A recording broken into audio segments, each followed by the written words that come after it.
Kali ini bersama saya Arif Maulana akan menemani Jakbir Pemilih pada kesempatan podcast kali ini. Kali ini kita sudah bersama dengan narasumber kita yang kompeten di bidangnya. Selamat datang Pak Adi. Kita bersama Pak Adi Purwanto. Minal izin Pak Adi untuk karena ini masih nuansa Lebaran ya. Jadi kan setelah masyarakat tuh datang ke TPS dan memberikan suaranya, sebenarnya tahapan pertama apa yang setelah proses pemilihan itu, Pak Di? Tahapan setelah pemungutan ya, pada saat hari H ada dua yang harus dibedakan. Yang pertama tahap pemungutan suara, kemudian yang kedua adalah tahap penghitungan suara. Seberapa besar sebenarnya pengaruh satu suara pemilih dalam menentukan hasil pemilu dan wakil rakyat yang terpilih nantinya, Pak? Pengalaman di 2019 itu kita ada ya kursi ya, calon anggota DPRD kabupaten dari satu partai itu di internal itu yang selisihnya 2 suara, Mas.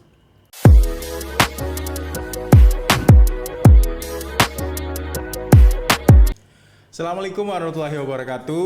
Halo Jakbir Pemilih dimanapun Jakbir berada. Sebelumnya saya ucapkan minal aizin wal faizin, mohon maaf lahir dan batin karena kita masih di dalam nuansa Idul Fitri, Hari Raya Idul Fitri ya Jakbir Pemilih.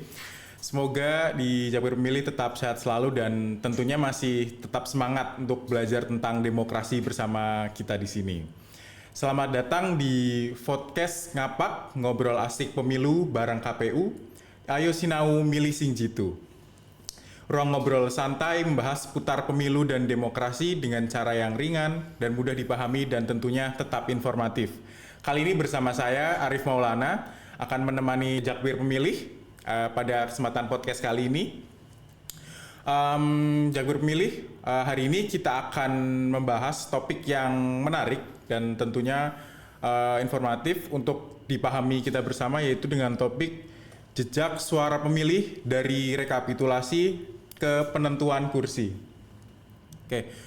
Mungkin banyak dari kita di sini yang berpikir bahwa proses pemilu ini selesai ketika kita telah mencoblos. Mungkin terutama bagi Jakbir pemilih pemula yang mungkin nanti di 2029 nanti baru pertama kali akan memilih. Jadi sebenarnya proses Jakbir pemilih itu tidak hanya datang ke TPS, memilih, terus sudah selesai. Dan prosesnya sebetulnya itu masih panjang. Dari mulai nanti kita milih dan nanti sampai akhirnya kita tahu nih wakil kita siapa yang akan jadi baik itu di legislatif maupun di kepala daerah ataupun presiden dan wakil presiden. Tentunya untuk membahas hal tersebut, kali ini kita sudah bersama dengan narasumber kita yang kompeten di bidangnya. Selamat datang Pak Adi. Kita bersama Pak Adi Purwanto. Minal izin Pak Adi untuk karena ini masih nuansa Lebaran ya. Dan Pak Adi ini anggota KPU Kabupaten Tegal, Divisi Teknis Penyelenggaraan Pemilu, yang kita bersama akan membahas mengenai tadi ya Pak Adi untuk tema kita hari ini. Jadi gini Pak Adi, banyak masyarakat kita yang memahami pemilih itu hanya sampai pada tahap kita datang ke TPS dan memberikan suara. Bahkan setelah itu prosesnya masih panjang ya Pak Adi untuk menentukan hasil pemilu dan siapa yang terpilih gitu ya Pak Adi. Mungkin untuk pertanyaan pertama Pak Adi, jadi kan setelah masyarakat tuh datang ke TPS dan memberikan suaranya, sebenarnya tahapan pertama apa yang setelah proses pemilihan itu Pak Adi untuk oleh petugas di TPS itu Pak Adi, mungkin bisa dijelaskan. Ya, terima kasih Mas Arif. Baik, tahapan setelah pemungutan ya, pada saat hari H ada dua yang harus dibedakan. Yang pertama tahap pemungutan suara, kemudian yang kedua adalah tahap penghitungan suara. Tahap pemungutan suara dimulai pukul 7 sampai pukul 13, kemudian langsung dilanjutkan dengan tahap penghitungan suara. Nah, pada tahap penghitungan suara ini, hasil pemilu, hasil coblosan dari setiap pemilih ya, itu langsung dihitung di TPS, disaksikan oleh saksi, kemudian pengawas TPS, kemudian masyarakat secara umum. Artinya proses penghitungan ini dilakukan secara terbuka dan sangat transparan, bisa diikuti oleh siapapun.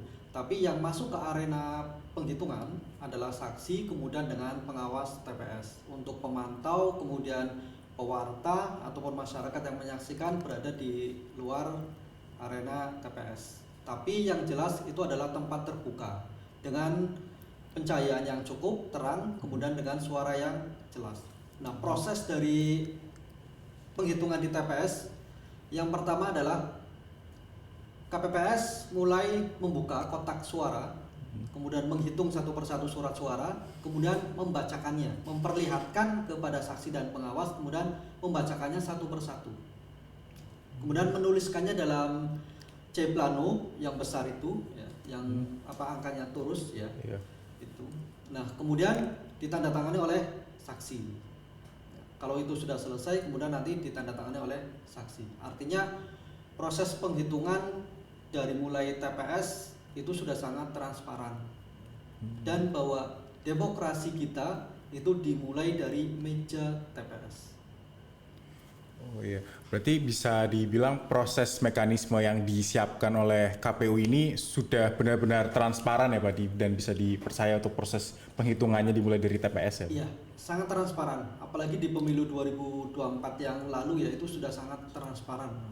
Karena setelah proses penghitungan di masing-masing jenis pemilu, ya, itu masyarakat, saksi, kemudian pewarta itu kami beri waktu untuk mereka mendokumentasikan hasil pemilu, ya, dari tiap pemilihan atau jenis pemilihan. Ya. Kita kasih waktu setelah semuanya ditulis, ya, dihitung, kemudian nanti direkap di salinan, itu mereka bisa mendokumentasikan, mereka bisa memfoto. Nah, tidak hanya itu, kami juga punya sirekap. Jadi setelah selesai satu jenis pemilihan dihitung, misalkan dari jenis pemilihan presiden, ya, setelah dihitung semua selesai, surat suara selesai, suara yang sah dan tidak sahnya, itu kita juga KPPS memfoto, Mas, kemudian diunggah ke sirekap namanya. Dan kita juga memberikan kesempatan kepada saksi, kepada masyarakat secara umum, pewarta atau pemantau yang ada di lokasi TPS untuk mendokumentasikan. Sehingga kita sudah sangat transparan, ya, untuk C plano itu boleh didokumentasikan oleh siapapun. Oke, jadi seperti itu jalur pemilih. Jadi untuk pemilihan di TPS kita sudah transparan, bahkan ada sirekap juga segala macam. Kemudian nih Pak Di, setelah penghitungan di TPS ini selesai, rekapitulasinya ya, kemudian bagaimana proses rekapitulasi suara ini dilakukan secara berjenjang hingga ke tingkat nasional ya, mungkin untuk Presiden dan Wakil Presiden dan DPR RI mungkin berjenjang sampai ke tingkat nasional, itu seperti apa Pak? Oke, nah setelah penghitungan selesai di tingkat TPS, ya, semua jenis pemilihan dihitung, baik dari mulai presiden kemudian sampai pemilihan DPRD kabupaten kota, maka selanjutnya ada rekapitulasi berjenjang. Nah, rekapitulasi berjenjang itu dari TPS nanti kotak suara langsung dibawa ke tingkat kecamatan, PPK. Nah, PPK nanti akan merekap semua TPS di seluruh wilayah kerjanya. Nah, dikumpul masing-masing desa, kemudian nanti masing-masing desa dikumpulkan dalam satu kecamatan. Nah, itu. Nah, kenapa ini sangat penting? Rekapitulasi berjenjang ini untuk menjaga validitas atau otentifikasi hasil pemilu atau validitas, ya, validitas hasil pemilu, sehingga sangat kecil kemungkinan terjadinya error atau maladministratif di situ. Karena pada saat rekapitulasi tingkat kecamatan yang dibuka itu C plano, Mas, dari TPS. Iya, TPS. Dari TPS yang plano itu yang besar itu yang dibuka dan itu yang dibacakan. Dan itu disaksikan oleh saksi dari masing-masing peserta pemilu, baik itu presiden atau partai politik, ya, atau DPD. Kemudian pewarta jika ada atau pemantau jika ada, dan masyarakat umum yang menyaksikan di situ. Sehingga rekapitulasi berjenjang ini adalah kontrol berlapis yang disiapkan oleh KPU untuk tetap menjaga integritas pemilu. Berarti itu ada peran dari badan ad hoc-nya apa dia dari mulai tadi kan dari awal berarti KPPS kemudian berjenjang PPS PK seperti itu Wadi. Iya. Atau Pasti Mas, karena jika terdapat kesalahan pada saat rekapitulasi di tingkat PPK, maka yang akan dimintai klarifikasi atau pertanggungjawaban adalah KPPS, karena KPPS yang menghitung. Contoh misalkan ada satu kesalahan penulisan, mungkin antara Ceplano dengan data saksi bisa jadi berbeda. Nah, yang dipakai adalah yang data Ceplano. Karena apa? Karena itu sudah ditandatangani, ya, sudah ditandatangani oleh saksi, ya, kemudian KPPS. ya. Barangkali saksi pada saat menyaksikan di TPS itu ada sedikit kekeliruan atau apa pendengaran kurang jelas ya karena ribut dan suara tertentu, akhirnya salah mencatat hasil yang kemudian dilaporkan ke partai. Nah, saat kemudian ada perbedaan, maka yang akan diklarifikasi adalah KPPS. Nah, KPPS nanti akan menjelaskan riwayatnya. Nanti ada parafnya, misalkan, oh ternyata ini salah tulis, ya, salah tulis atau ya salah tulis. Kemudian nanti di paraf, ya, ada garis 2 mendaftar kemudian di paraf. Nah nanti akan ada keterangannya, akan ada cek kejadian khusus yang menjelaskan kenapa kemudian misalkan dari 2 jadi 3 atau dari 3 jadi 1. Itu nanti akan ada riwayatnya. Apakah ini salah tulis ataukah salah memasukkan angka? Jadi itu mungkin klarifikasi ketika naik ke tingkat kecamatan ya, Wadi. Kecamatan berarti klarifikasi ke KPPS-nya. Klarifikasinya ke KPPS. Berarti kan setelah sudah naik di kecamatan, naik ke kabupaten kota berarti. Ya. Setelah di kecamatan nanti akan direkap di tingkat kabupaten kota. Nah, setelah dari kabupaten kota nanti akan direkap di tingkat provinsi dan rekap provinsi naik ke rekap nasional. Ke rekap nasional. Nah, kan jika tadi setelah direkap ya, keseluruhannya direkap tadi, terus proses penghitungan tersebut kan akhirnya bisa untuk menentukan jumlah kursi yang diperoleh oleh partai politik ya di suatu dapil.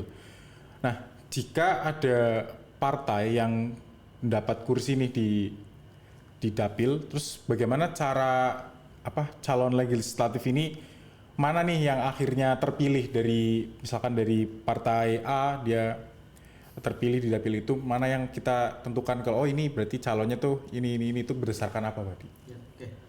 Nah, yang pertama pada proses setelah rekapitulasi kemudian penetapan akan ada penentuan kursi, Mas. Nah, pada proses penentuan kursi yang pertama dihitung adalah kursi partai. Karena sesuai dengan undang-undang peserta pemilu, anggota DPR, DPRD provinsi, DPRD kabupaten kota adalah partai politik. Sehingga yang pertama dihitung adalah perolehan kursi dari partai. Nah, yang pertama kita menghitung ya sesuai dengan metode yang digunakan yaitu kemarin Senlek ya. Kalau sebelumnya pemilu sebelumnya itu masih kota hari, kemudian 2019 2024 itu menggunakan Senlek ya.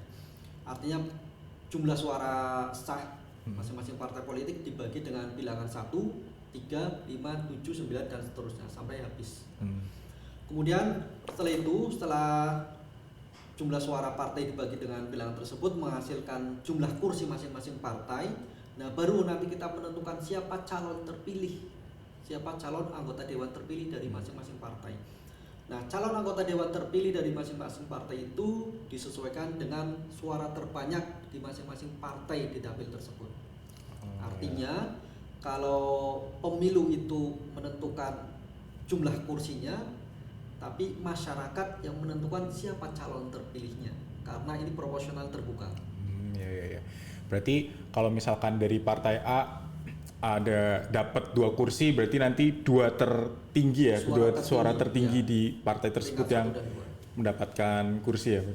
Jadi sebelumnya kalau kita flashback sebelumnya berarti sudah ditentukan sebelumnya di per dapil-dapil berapa jumlah total kursinya, seperti itu ya, di sebelumnya berarti ada proses itu ya. Ada proses itu. Oke. Kemudian nih Pak, menurut Pak Adi sendiri nih, seberapa besar sebenarnya pengaruh satu suara pemilih dalam menentukan hasil pemilu dan wakil rakyat yang terpilih nantinya Pak. Jadi agar cagur pemilih ini tambah semangat nanti untuk pemilih selanjutnya. Jadi usahakan jangan golput seperti itu Pak. Berpengaruh apa Pak? Oke. Satu suara itu sangat menentukan Mas. Ya, karena pada dasarnya pemilihan itu ya, itu dari satu suara kemudian diakumulasikan menjadi ratusan atau bahkan ribuan puluhan ribu suara. Nah, karena pengalaman di 2019 itu kita ada ya kursi ya, calon anggota DPRD kabupaten dari satu partai itu di internal itu yang selisihnya 2 suara, Mas. 2 suara tadi. 2 suara. Oh. Ini kan sangat tipis, Iya, Mas, 2 iya. suara. Sehingga 2 suara itu pun tetap kita jaga, tidak ada pergeseran satupun. Ya. Dari TPS kemudian ke PPK sampai ke KPU. Jadi kejadian kapan Pak Adi yang 2 Itu suara? pemilu 2019. Pemilu 2019. Dari salah satu partai di Dapil 4. Oh, berarti ini DPRD Kabupaten Kota? DPRD Kabupaten Kota. Oh. Artinya kenapa satu suara sangat penting? Ya seperti itu, karena pada dasarnya pemilihan itu kan dari satu suara dikumpulkan menjadi 10, 20, seratusan, kemudian ribuan, bahkan puluhan ribu. Nah, nanti kan ada selisih, Mas. Iya, betul. Pertarungan di internal ya. Ada selisih. Selisihnya kenceng ini. Apakah selisihnya 1, ya, 2, 3 puluhan atau ratusan? Karena terkadang kekalahan yang menyakitkan ya. ya. Justru malah kalau yang selisihnya sangat sedikit. Iya. Ya benar-benar. Jadi memang ya satu suara itu ya sangat berpengaruh ya. Sangat berpengaruh. Dimana yang kalau kayak tadi ya, kalau selisihnya cuma 2, mungkin kalau selisihnya 100 ya, selisihnya 100 ya udah berarti memang ini jauh. Tadi kan selisihnya bisa dibilang 1 digit ya tadi, selisihnya 2 dan 3, itu memang sangat ya berpengaruh ya Pak Di. Mungkin terakhir nih Pak Di, apa pesan untuk Jakpir pemilih nih agar lebih memahami proses pemilu dan semakin percaya nih, semakin agar janganlah untuk Jakpir pemilih agar semakin percaya terhadap hasil dari pemilihan itu sendiri, dari proses yang KPU, mungkin seperti transparansinya seperti apa Pak Di? Mungkin bisa dijelaskan ke Jakpir pemilih. Iya. Oke. Nah, pesan kami kepada Jakpir pemilih ya, bahwa pemilu itu tidak semata-mata datang ke tempat TPS mencoblos kemudian selesai, tapi di situ ada proses panjang. Satu suara itu diawasi satu suara diawasi oleh berbagai instrumen berlapis, dari mulai proses perencanaan, kemudian proses pelaksanaan, sampai kemudian penetapan hasil. Itu semua diawasi secara berlapis. Nah, datang ke TPS penting, tapi akan sangat lebih penting pemilih juga mengetahui prosesnya, bahwa demokrasi itu tidak serta-merta pada saat pemungutan suara, tapi sistem demokrasi itu diatur, disusun untuk mewujudkan integritas pemilu. Saya kira itu, Mas. Ya jadi mungkin seperti itu ya Jakpir pemilih dari perbincangan kita pada kesempatan kali ini. Jadi perjalanan ya seperti tadi mungkin saya ulang ya dari penjelasan dari Pak Adi, perjalanan pemilih itu prosesnya panjang, tidak hanya sekedar memilih, cuman ada rekapitulasi berjenjang di dalamnya, dan ya tentunya sebagai penyelenggara sudah memastikan itu secara transparan itu ya Pak Adi ya. Jadi terima kasih banyak Pak Adi untuk berbincang dengan Jakpir pemilih pada kesempatan kali ini. Semoga memang yang disampaikan dapat bermanfaat, dapat nambah ilmu untuk kita semua. Dan jangan lupa Jakpir pemilih tetap ikuti podcast Ngapak, ngobrol asik pemilu bareng KPU, dan juga untuk informasi terkait dengan kepemiluan bisa Jakpir pemilih ikuti di sosial media kita, ada di KPU Kabupaten Tegal, ada di Instagram, ada di TikTok, ada di websitenya. Mungkin jika Jakpir pemilih ingin mencari bahan atau mencari gimana sih, atau biasanya kan di situ ada berita-berita yang kita upload, kegiatan-kegiatan dari KPU itu sendiri. Dan ingat selalu tagline kita, ayo sinau milih sing jitu. Saya Muhammad Arif Maulana pamit undur diri. Wassalamualaikum warahmatullahi wabarakatuh. Terima kasih Pak Adi.